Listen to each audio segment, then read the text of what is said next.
Bueno, profesor, por esta media hago presente hacia el trabajo de ácidos nucleicos.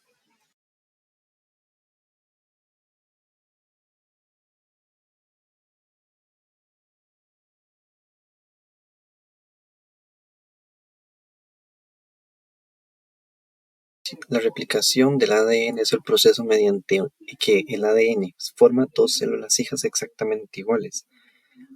El mismo posee dos cadenas de nucleótidos. Para formar una célula hija se sintetiza por parte de la madre la, una cadena, una de las cadenas originales de la misma. A esto se conoce como proceso de semiconservativo. La replicación posee tres fases. La primera fase de iniciación es donde el doble hélice del ADN se abre gracias a la enzima del ADN helicasa, que se encarga de romper los enlaces de hidrógeno por parte de bases complementarias. La estructura en la que se forma el ADN y se forman las del ADN se forman por parte de dos hebras separadas. Cada rama de la horquilla es una sola hebra del ADN expuesta.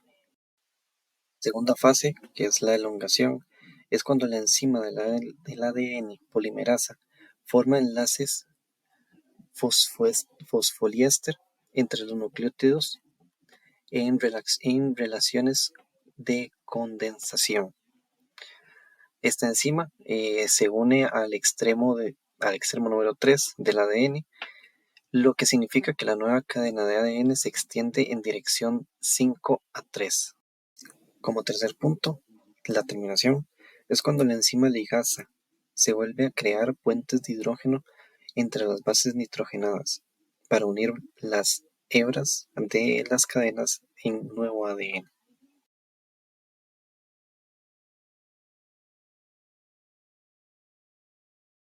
La segunda fase de la transcripción ocurre dentro del núcleo. Esto genera una copia del ADN o los genes y que de inmediato a esto se le conoce también como ARN, el mensajero, que se encarga de mover o transmitir este mensaje directo al citoplasma. Este proceso de transcripción lo podemos conocer también como una síntesis del ADN mensajero. De igual forma, posee tres fases. La primera fase, la iniciación, el ARN, el ARN polimerasa, se une al promotor separando la doble cadena de ADN y utilizando una de ellas como molde, como para copia. En la segunda fase, la elongación, la enzima ARN polimerasa sintetiza una molécula de ARN mensajero o ARM complementaria a una de sus cadenas nuevas de ADN. Tercera fase, la terminación. El ARN, la ARN polimerasa, identifica la zona de terminar y finalizar el proceso de transcripción.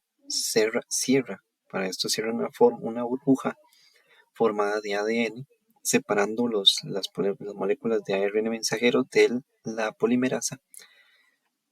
Posterior ocurre el proceso de splicing para generar un muro de ARN mensajero. El proceso de splicing técnicamente es el proceso donde el ARN mensajero necesita madurar para poder progresar en el proceso de la sintetización del ADN, del ARN.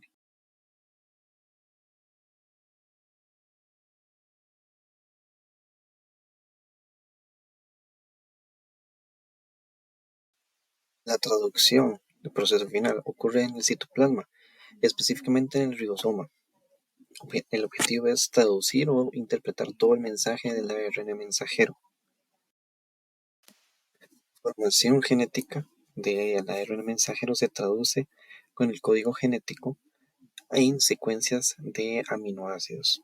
Con esto, la primera fase de la iniciación se genera en el ribosoma, donde reúne el ARN mensajero y el primer ARN traductor Para esto, el ARN mensajero y la subunidad más pequeña se unen en la capa número 5, en el extremo número 5. La segunda fase es la elongación. En esta etapa se trae los aminoácidos al ribosoma y esto se une de una forma de cadena. Para este proceso, en la elongación, la base nitrogenada de ambos, el ARN mensajero y de transferencia, se unen formando una nueva proteína. Última etapa en la terminación. En esta etapa los polipéptidos se liberan para que se vayan y se realicen sus funciones directamente dentro de la célula. A esto también se le aparece como un codón de terminación, o también es la liberación de las proteínas, factores de liberación, y el ribosoma se disocia